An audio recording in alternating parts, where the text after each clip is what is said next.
Imagine un jeune homme, seul dans un hangar désert, prêchant à quelques fidèles absents. Puis, en quelques jours, ce même homme remplit des stades, accomplit des miracles, et devient une légende. Mais à quel prix? Voici l'histoire de Pasteur Gide, une ascension fulgurante où la foi se mêle au mystère, au pouvoir et au sacrifice. Reste avec moi, cette histoire va bouleverser ta vision de la foi et du succès. Et te permettra de faire attention. Abonne-toi. Dans la chaleur vibrante d'un petit village aux abords de Lagos, naquit Gide, fils unique d'Aduni, une humble vendeuse de beignets. Chaque matin, Aduni parcourait les ruelles rouges de poussière, son panier fumant sur la tête, pour nourrir son fils et lui offrir un avenir meilleur. Un soir, alors que le soleil disparaissait derrière les palmiers et que le chant des grillons emplissait l'air, une vieille prophétesse, ridée comme une calebasse oubliée au soleil, s'arrêta devant leur maison. Ses yeux blancs fixèrent longuement Gide, encore enfant, puis elle posa sa main tremblante sur l'épaule d'Aduni. « Ton fils portera un feu puissant, dit-elle d'une voix rauque. Un feu qui éclairera des foules, mais brûlera son âme s'il s'écarte du sentier de la vérité. » Ces mots résonnèrent dans le cœur d'Aduni comme un tambour funéraire. Dès lors, elle redoubla de prières et d'efforts pour guider Gide.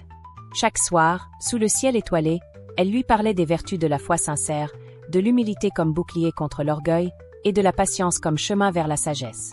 Et tandis que les saisons défilaient, Gide grandissait, bercé entre la tendresse d'une mère au cœur d'or et l'écho lointain d'une prophétie lourde de mystère. Les années passèrent, et Gide devint un jeune homme au regard habité d'une flamme intérieure. Fort de la foi et des conseils que sa mère lui avait inculqués, il décida de répondre à l'appel qu'il sentait grandir en lui, prêcher la parole et semer l'espérance.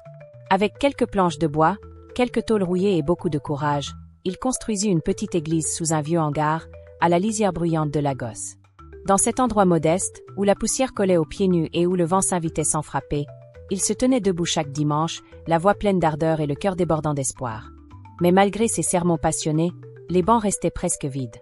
À peine une poignée de fidèles, des vendeuses de marché, des enfants curieux et un vieux cordonnier, venaient écouter sa voix se perdre dans l'air chaud. Le découragement commença à serrer son cœur, lui chuchotant que sa foi ne suffisait peut-être pas. Pourtant, chaque soir, quand le doute menaçait de l'étouffer, il retrouvait le regard doux et ferme de sa mère. Elle l'encourageait d'un mot, d'une prière, ou même d'un simple sourire. Alors, Gide tombait à genoux sous le toit percé de son église, priant le ciel de lui envoyer un signe, quelque chose qui changerait le destin de sa modeste assemblée. Et dans le silence de ces nuits de prière, le souvenir de la prophétie revenait flotter, comme un écho venu du fond de son âme. Alors que les semaines défilaient et que les bancs vides semblaient se moquer de ses efforts, Gide sentait sa ferveur s'éroder sous le poids du doute. Chaque prière semblait se perdre dans l'air lourd de Lagos, sans réponse. Sa mère, toujours à ses côtés, l'encourageait à tenir bon, répétant que la foi est parfois une marche dans l'obscurité. Un soir, alors que Gide éteignait la lampe à pétrole du petit hangar, un homme apparut à l'entrée.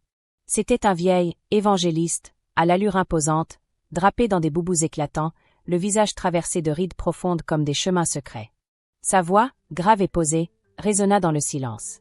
Il parla d'un ancien secret spirituel, d'une force capable d'attirer les foules et de remplir chaque banc vide. Il parla de miracles si puissants que même les plus sceptiques tomberaient à genoux. Pour obtenir ce pouvoir, il suffisait d'accepter un pacte, une offrande spéciale et, surtout, le silence éternel sur l'origine de cette puissance. Le cœur de Gide vacilla. L'image des bancs vides lui revenait, tout comme la prophétie murmurée autrefois. Pendant des nuits, il lutta contre la tentation, pesant le poids du mensonge face au rêve de toucher des milliers d'âmes. Finalement, poussé par le feu de son ambition et le désir sincère de sauver des âmes, Gide céda. Ce choix, il le fit seul, sans un mot à sa mère, scellant ainsi un pacte dont il ne comprenait pas encore le prix véritable. Reste jusqu'à la fin pour découvrir ce qui se passera par la suite.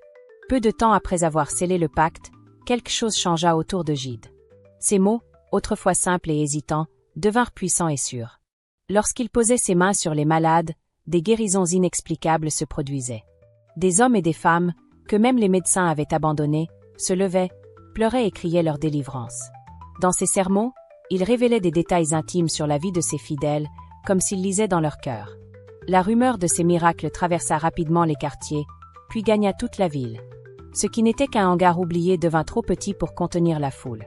Bientôt, on l'invita à prêcher dans les grands stades de Lagos. Des milliers de voix s'élevaient sous la nuit chaude, implorant la grâce et applaudissant chaque parole qu'il prononçait. Les dons affluaient, et avec eux, la richesse, le confort et l'admiration. Mais dans le regard de Gide, quelque chose s'était assombri. Derrière les sourires et les prières, une ombre veillait.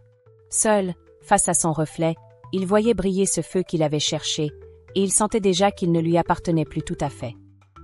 La renommée de Gide grandissait de jour en jour, mais au fond de lui, la paix s'éloignait. Ses nuits, autrefois baignées de prières et de silence, se peuplèrent de cauchemars où des voix sombres murmuraient des menaces et des ordres. Dans ses songes, il voyait des flammes dévorer ses fidèles et entendait des cris étouffés qu'il ne pouvait apaiser. Sa mère, Aduni, le regardait avec inquiétude.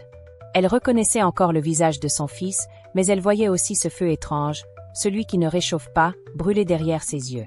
Elle lui parla doucement, cherchant à comprendre ce qui pesait sur son âme, mais Gide détournait le regard, prisonnier de son silence. Dans l'ombre, le vieil évangéliste reparut, exigeant plus qu'un simple engagement. Pour que les miracles continuent et que les foules restent, Gide devait renouveler le pacte avec une offrande plus grande, un sacrifice dont le prix dépassait tout ce qu'il avait déjà donné. Chaque guérison qu'il accomplissait le rapprochait un peu plus de ce moment redouté. Et plus la foule criait son nom, plus il sentait le poids de ce secret l'étouffer, comme une corde invisible serrée autour de son cœur. Un soir où le ciel de Lagos s'assombrissait sous un orage lourd, le vieil évangéliste revint vers Gide avec des mots qui glacèrent son sang. Pour que le feu continue d'attirer les foules, le prochain sacrifice devait être plus pur, plus précieux. Cette fois, c'était sa propre mère, Aduni, la seule qui avait toujours cru en lui, même quand personne ne venait l'écouter. Gide sentit son cœur se fendre.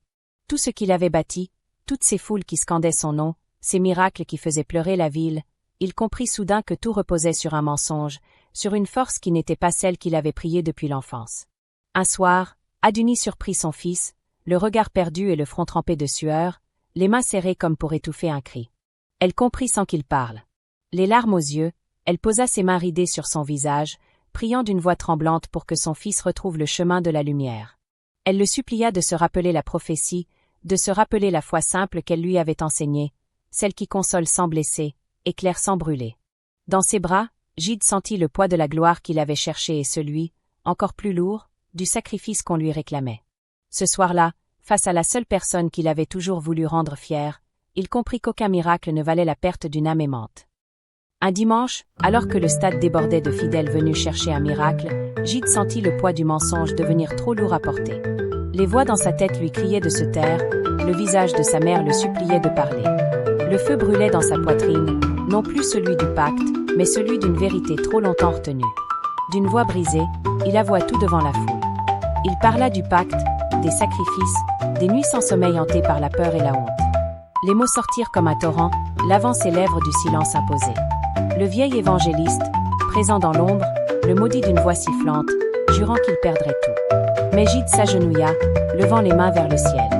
Dans une prière simple et sincère, celle qu'il avait apprise enfant au chevet de sa mère, il demanda pardon. Il ne promit plus de miracle, seulement la vérité et un cœur libéré. Aussitôt, il sentit le feu maudit quitter son corps, comme une fumée noire emportée par le vent. Les foules, déçues de perdre le spectacle, se détournèrent de lui. Les bancs redevinrent vides. Mais ce vide, pour la première fois, ne lui fit pas peur. Autour de lui restèrent quelques fidèles, et surtout sa mère, les larmes aux yeux mais le sourire léger. Dans ce silence retrouvé, Gide découvrit une paix qu'aucun miracle ne lui avait jamais donnée. Les années passèrent et Gide, libéré du poids du pacte, choisit de marcher sur un sentier plus discret. Il quitta les grandes scènes et les foules bruyantes pour ouvrir un petit centre pour jeunes dans un quartier populaire de Lagos. Là, sans lumière ni promesse de miracle, il partageait simplement ce qu'il avait appris au prix de sa douleur, l'importance d'une foi sincère et d'un cœur en paix. Ses paroles n'attiraient plus des milliers de personnes, mais ceux qui venaient l'écouter trouvaient une force plus profonde que celle d'un prodige. Les jeunes, souvent perdus entre la rue et la violence, découvraient à ses côtés une espérance simple, faite de respect, d'écoute et de vérité. Un soir, assis sur le seuil du centre, Gide observa le soleil se coucher et comprit enfin la prophétie. Le feu qu'il portait n'était pas celui qui éclaire des stades entiers, mais celui, plus doux, qui éclaire l'âme de quelques-uns et réchauffe sans brûler. Il réalisa que la vraie grandeur ne résidait ni dans le bruit des foules ni dans l'éclat des miracles, mais dans chaque mot prononcé avec amour, chaque main tendue avec sincérité. Et dans ce silence retrouvé, le cœur apaisé, il trouva enfin la paix qu'il avait tant cherchée. La morale de cette histoire nous rappelle que la véritable grandeur vient de la sincérité, de l'humilité et de l'amour que l'on porte en soi, pas des apparences ni des pouvoirs illusoires. Choisis toujours la lumière qui éclaire ton cœur sans le consumeur. Si cette histoire t'a touché, n'oublie pas de t'abonner pour ne rien manquer, de liker pour montrer ton soutien et de laisser un commentaire pour partager ce que tu en as retenu. Ta voix compte.